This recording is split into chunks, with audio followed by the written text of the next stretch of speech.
study, mainly from the Mass General Hospital for Children, but also from the Children's Hospital Boston, as well as support and advocacy groups, and a lot of physician referrals, because our geneticists have built extensive networks throughout the world with other geneticists everywhere, pretty much everywhere. And these geneticists told their friends geneticists, and they end up being the study.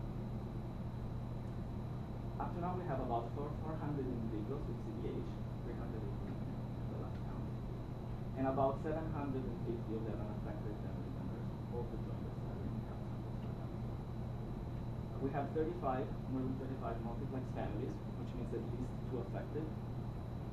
For each one that joins our study, we make a careful review of their clinical history, and whenever it's possible, either our geneticists in Boston or geneticists elsewhere with whom we work, we conduct a careful genetic assessment.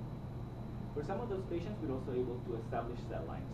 That means that they will give us some blood or a piece of skin from the biopsy or from their surgery, and we grow cells out of that tissue if they consent to. And once we have grown them in a plate, we freeze them down. So whatever happens, we can always go back for more DNA without asking for more blood to the patient. Okay? The 2 kinds of cells that we can establish are fibroblasts from skin and EV-transformed lymphoblasts from blood. Also, these 200 plus cell lines are all from affected patients, and we have also 500 from unaffected family members. These are mainly only.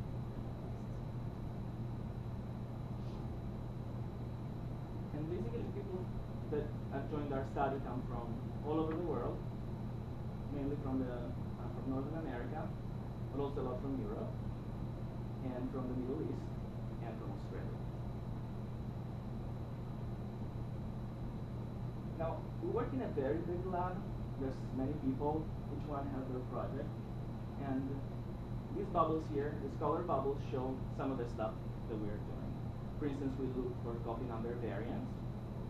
Those are the small genetic changes in the chromosomes, gains and losses of the chromosomal material that are too small to see on a karyotype, like she explained before. We also work on expression studies. So we want to look at which genes are turned on during diaphragm developments and which ones are turned off. We do pathway sequencing.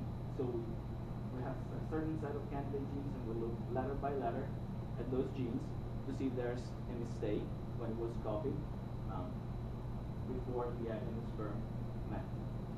We also do linkage studies. Those are studies on families. So track down pieces of chromosomes that are inherited through the family, if there's more than one affected, and see which ones match with the segregation of the disease. We have animal models. The laboratory has been a developmental biology laboratory for a long time. We work with different animals. Maria works with mice and with chicks. And we have Martha and Liz work with flies as well. And we're adding a new animal to our wide selection, which is zebrafish. We're going to start soon. Also, we have a bunch of people that work on bioinformatics. That's computer stuff, designing algorithms, designing softwares and programs to put all this heterogeneous information together and make sense of it. And the reason why we have to do that, and it's very important, is that in Boston there are many groups that we work with abroad that study diabetes, that study heart conditions, that study Alzheimer, and they end up studying like tens of thousands of patients at one time. We won't be able to do that. With birth defects, the numbers are much smaller. So what we have to do is use as many approaches as we can, and then try to tie them together to make sense. And bear with me if I make mistakes. What's the word?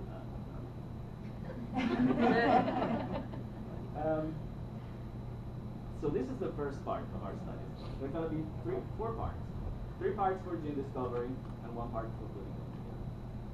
The first part is how we discover genes from expression profiles. So genes that are on, genes that are off. And our hypothesis, our strong hypothesis here, is that genes that are expressed during development, particular development of the diaphragms, are the ones that we cause birth defects when they're perturbed. So this is the expression study bubble that we saw before. So in order to do that, we have to work with mice. because the defect in the diaphragm formation, the anatomical defect, occurs very early on. We can possibly study that in human because we need to take tissue out of the small wedges that grow out of the chest from the primordial diaphragm. We work with mice. It's a very complicated experiment. You see it has many steps. The most important thing is laser capture microdissection, because those tissues, those pieces of tissues, are so small. You have to look at them under the microscope, and with a laser, cut them out and take them out of the mouse, so we can study the genes on the genes direct. In order to do this laser capture microdissection, we have to use this instrument. It's called the Arcturus XT. There's only a few of them available, and so we have to start a collaboration with a laboratory. It's a very famous laboratory for mouse biology. It's called the Jackson Laboratory, and Meaghan and I went there for the most part of the past year to work with them and to run our experiments. So this is Bar Harbor in Maine, where the laboratory is set. It's right in the center of the Acadia National Park. And she always says, "Oh, come with me, I'll show you the United States." And then we end up working all the time. So I don't even know how we took this picture, probably on the drive home. We took it on the drive home as we looked out of the park. We end up working 14 hours a day. This is us during the day, cryodissecting and laser capturing. And this is us during the night, trying to get the sugar rush to keep us going. There are no restaurants open. There's like 2 in the entire town. Yeah, and this is how the experiment works. So this is a piece of tissue that we cut out from the embryo, and the little piece of developing diaphragm is on there, and it sits on a glass slide. And then we have a laser. We look under the scope, and we have a laser cut it out and make it stick to the cap, to this cap. And then we take it out of the cap and we run an analysis. This is what it looks like under the scope. This is a section of an embryo, a mouse embryo. These are lungs, and these little wedges here and here. Those are the developing diaphragm. You see it starts forming from the side and then it eventually closes below the lungs. What we did here with our computer, we outlined the piece of tissue we wanted, and then we shot the laser, both UV and infrared laser, so that it sticks to the cap and we can pull it off, and you can see that here it's been pulled off easily. This looks very similar to the human picture. If you were to look at a human embryo at this time exact period, it looks just the same. So just to lungs, are you working?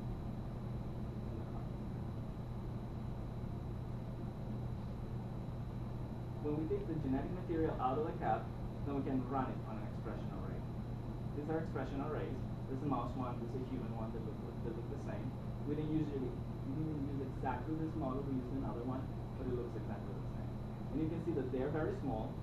This is a match for comparison, but they hold up a lot of information, because with these microarrays we generated over 24,000 gene probes, information for genes for each of the 26 mouse embryos that we have.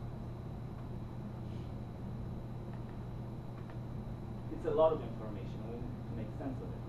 So microarray data is analyzed looking for differences, the different time points that we studied throughout diaphragm development, and just do one time point. And also we look for patterns. And this is an example of one of the analyses that can be done. It's called STEM, Short Time Series Expression Minor. You see all the genes that we found, of the 24,000 genes, are clustered into these groups. And we're particularly interested in cluster number 7, or profile number 7, because you see that is the profile of genes that are switched on during the early phase of diaphragm development. The diaphragm is forming, and they get shut down when the diaphragm is anatomically mature, so they're not